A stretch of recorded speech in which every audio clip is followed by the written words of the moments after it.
This is my review on Harry Potter and the Sorcerer's Stone from 2001. Despite what I've said in this movie,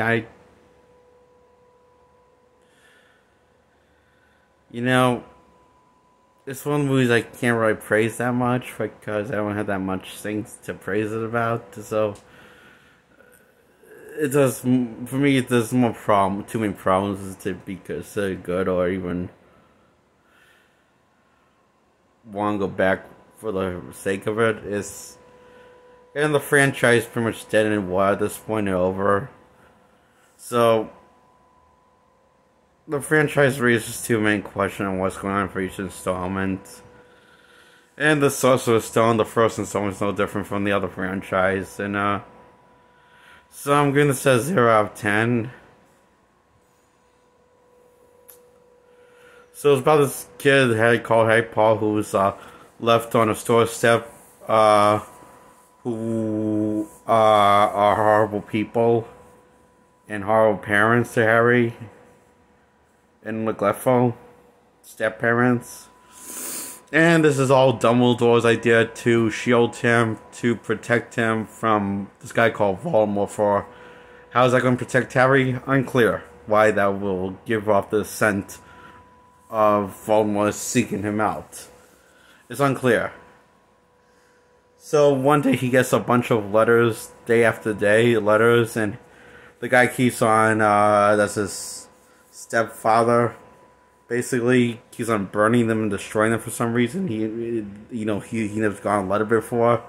It's the same letter each time. And he never read the letter until this guy called Hagrid decides to pay Harry a visit because he hasn't responded to the letter or even read the letter. So he'll visit him the same letter personally this time, and he reads it and finds out he's a wizard. And that's a school for it called Hogwarts. So yeah, his parents were wizards and got murdered by a guy called Voldemort that has been looking for Harry.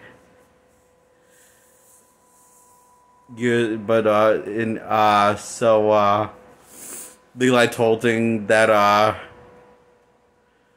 his parents died in a car accident because the father was, I guess, drunk, which was a big fucking lie. And they knew that he was a wizard the whole time and knew the parents were good people and were perfectly fine stand-up citizens. And that's why they lied to him, because they hated his parents, because they were so perfect and nice to him and good to him. So they wanted to treat him like shit because they hated his parents, because they were good at parents. So that's all they say. And I admit, it didn't come clean why they did that. Treat him like shit because his parents would treat him with love, so they decided to treat him like shit, and by lying to him about his parents, everything about his parents, social life, for many years. So not only treat his parents like shit even when they're sick in the ground, but also treat their son Harry as like shit too.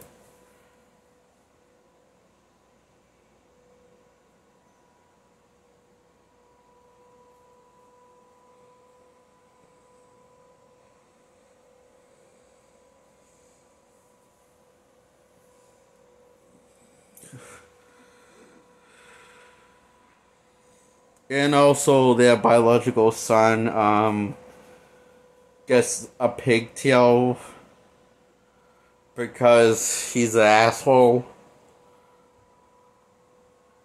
Because he's eating Harry's stuff, the candy that were welcoming gifts for Harry.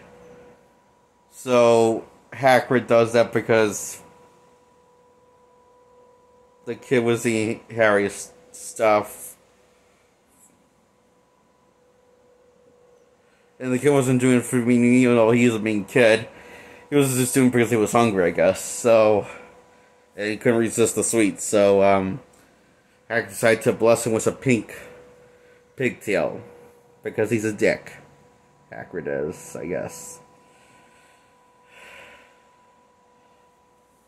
Was played for laughs, I guess, for some reason. I don't know why. So Harry takes him to Hogwarts and abandons him, and abandons him by leaving him at the train station.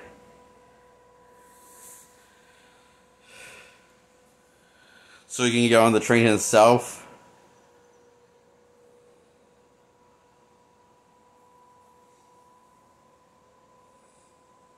The wizard train. Instead of keeping him supervised, he decides to leave him unsupervised because he is the chosen one. Apparently.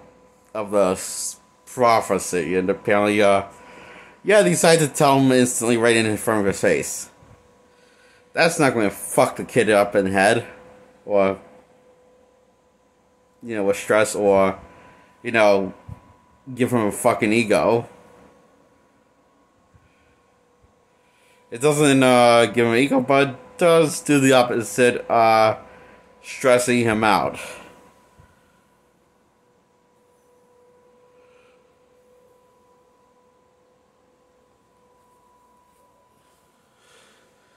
But hey, it's not like they care about. They just want to push him into becoming the Messiah wizard figure to kill Voldemort. And for some reason, then his Voldemort's legally not to stay on school ground, I guess, because for some reason. Once they get to school ground, they find out after him and Ronald and Hermione sort of get to know each other on the train. Hermione's just a snob and a total cunt. Comes across an unlikable prick. Because she's the kind of character that comes across like she thinks she knows everything. And likes to prove that she does know everything. Blah, blah, blah, blah, blah, blah.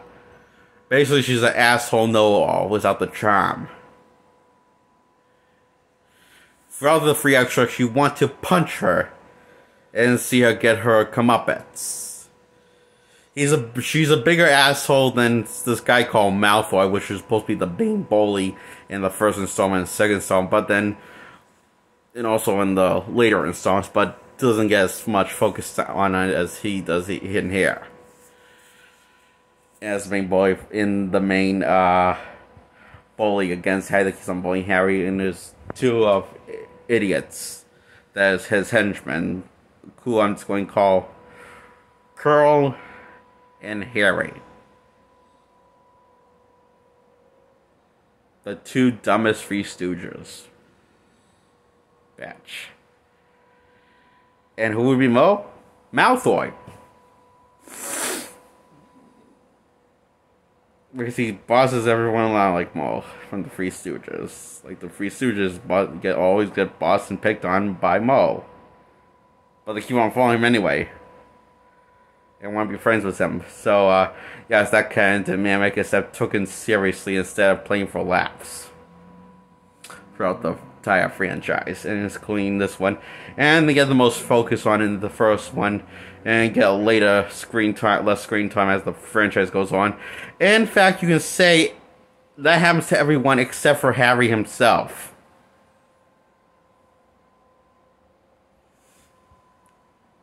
Except for the part 1 of the finale called The Deathly Hallows Part 1.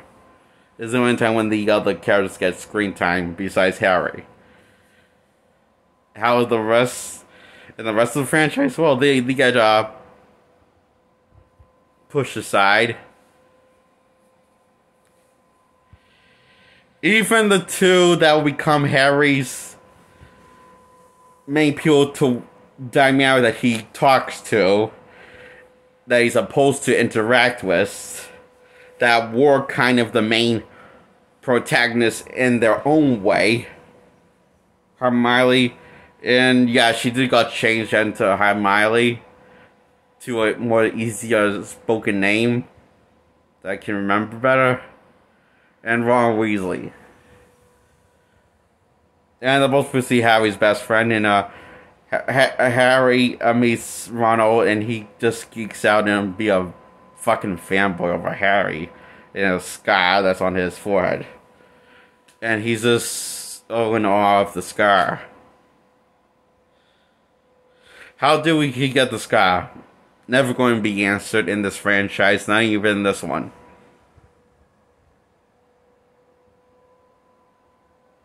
Outside that, he got it the night that Voldemort came to his house and attacked and killed his parents in cold blood. Off screen. That's as much of an explanation we're going to get that. Of how he got the scar. So he wasn't born with it, it's something he got during the events of Voldemort somehow. The night that Voldemort killed his parents. But it's never explained. At all in the franchise.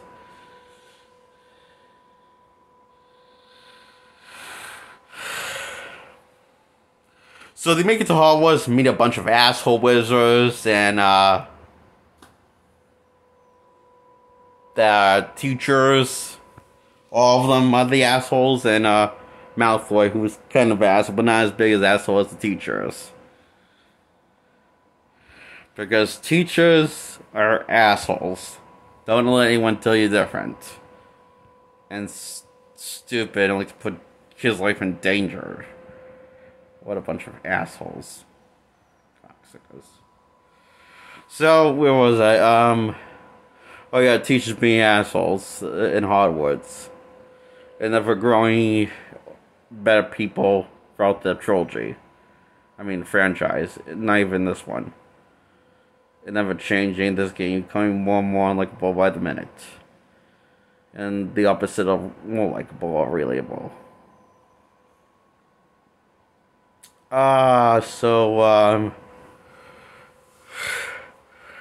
Everyone gets their team.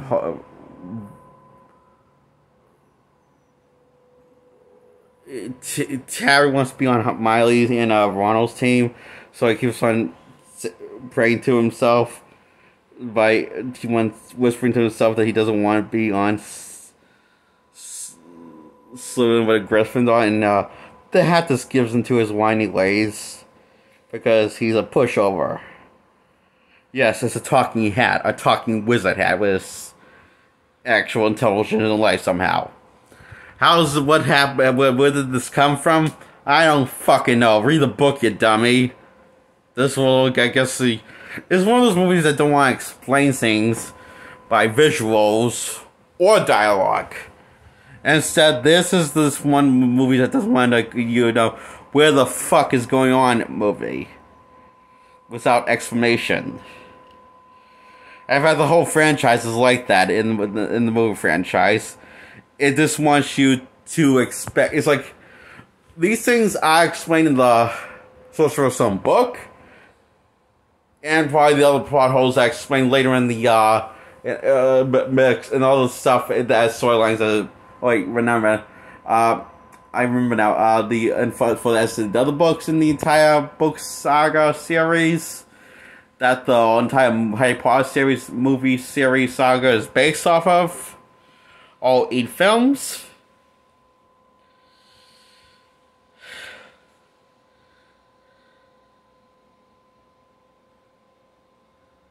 Barely explains anything. 8 films. Now,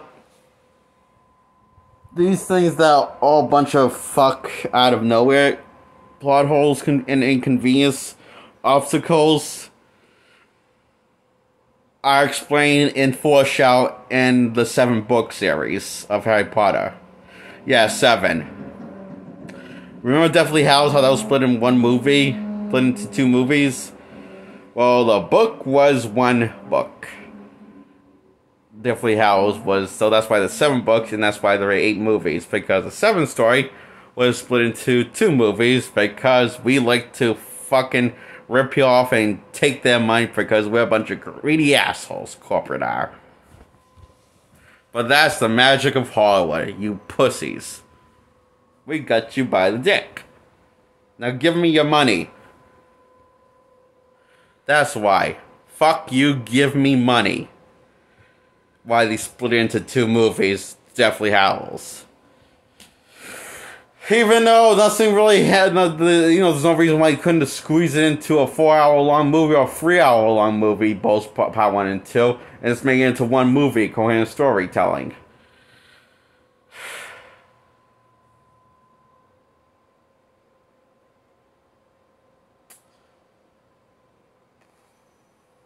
But I'm not talking about that. I'm talking about the Sorcerer's Stone. The Sorcerer's Stone. So this when Harry gets on Team Gryffindor, this teacher who's later been controlled by Lord Voldemort on the other side of the head.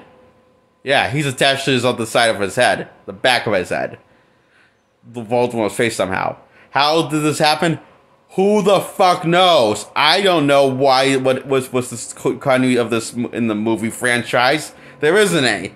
It's the stuff that should be explained, not even minor stuff, including the big stuff, like the big reveal of Voldemort, who we later find out that he did had a real, who we find out is supposed to have his body of his own, somehow is attached to another person's body on the back of his head.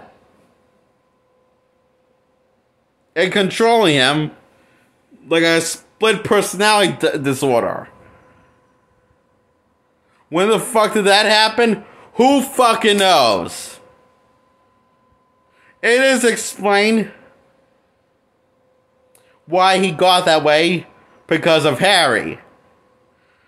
Wanna know why? Here's the answer. The power of love! Bullshit!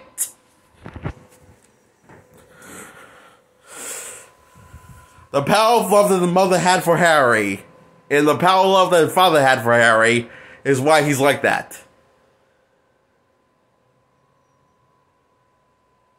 And that's also the reason why Harry wants Hermione and Ronald Weasley out of the picture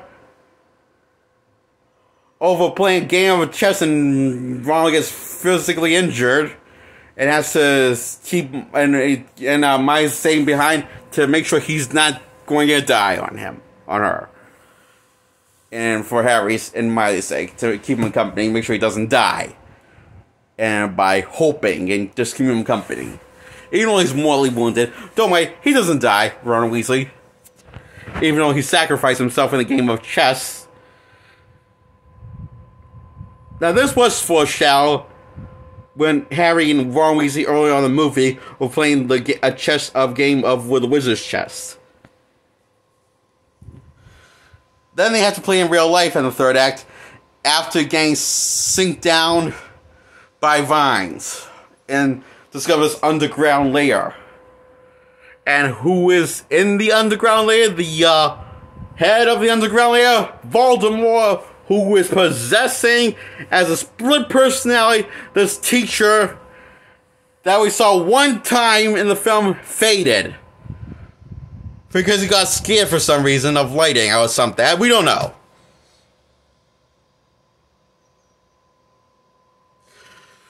So the Sorcerer's Stone Harry stole the Sorcerer's Stone MacGuffin that Voldemort wants.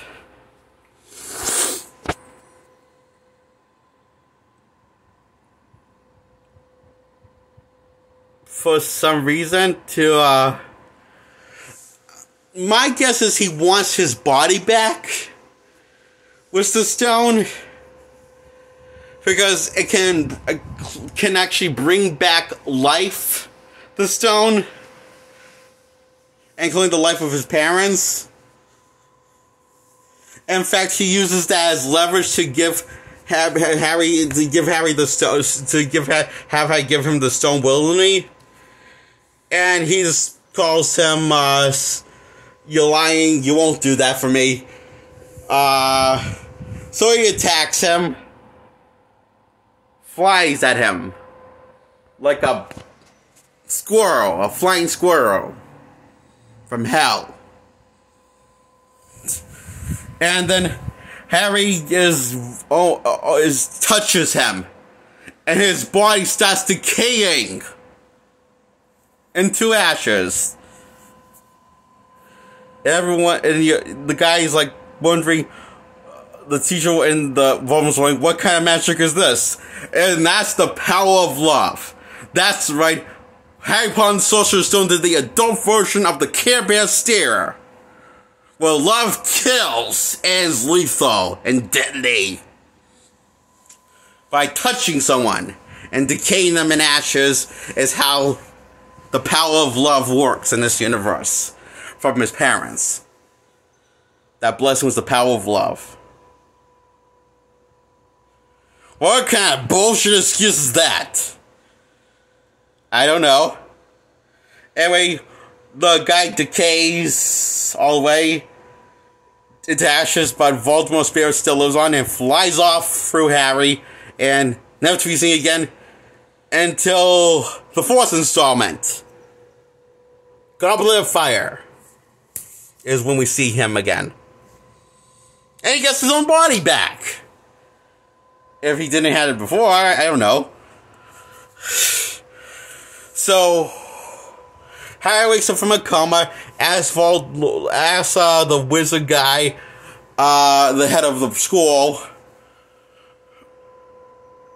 who is Dumbledore,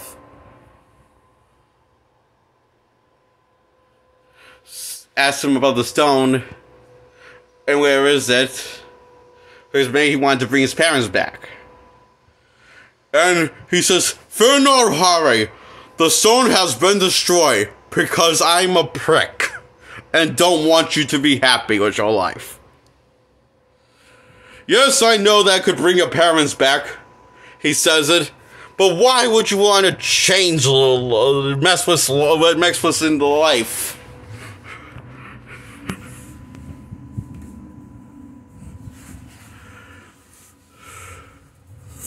In other words, I'm a fucking asshole. I'm Dumbledore. Bitch. Harry, you suck. Because I'm Dumbledore. The Dumbledore. Like Dumbo. Like the elephant. For Disney's Dumbo.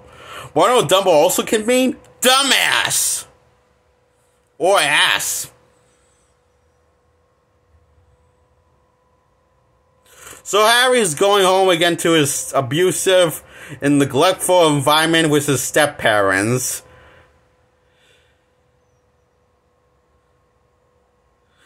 And this one's life was perfect in Hogwarts. Almost.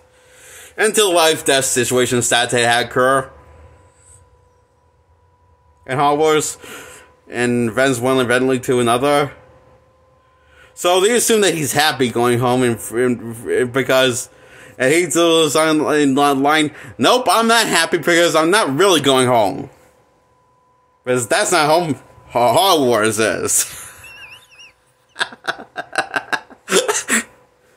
Maybe until graduation.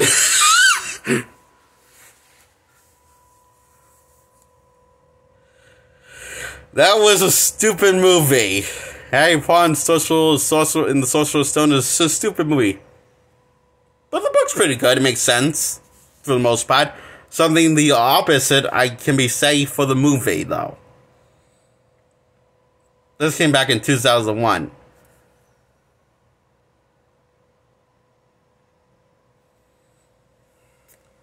And what happens next? After the train leaves from Hogwarts? When does Harry come back to Hogwarts? What happens? What is six when he comes back to Hogwarts in his second year? Find that out in the Chamber of Secrets.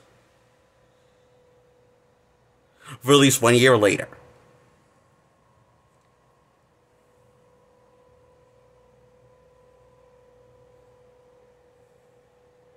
This movie sucks. Sorcerer's Stone sucks. It gets 0 out of 10. Well, I already gave it 0 out of 10, but never mind. It just sucks.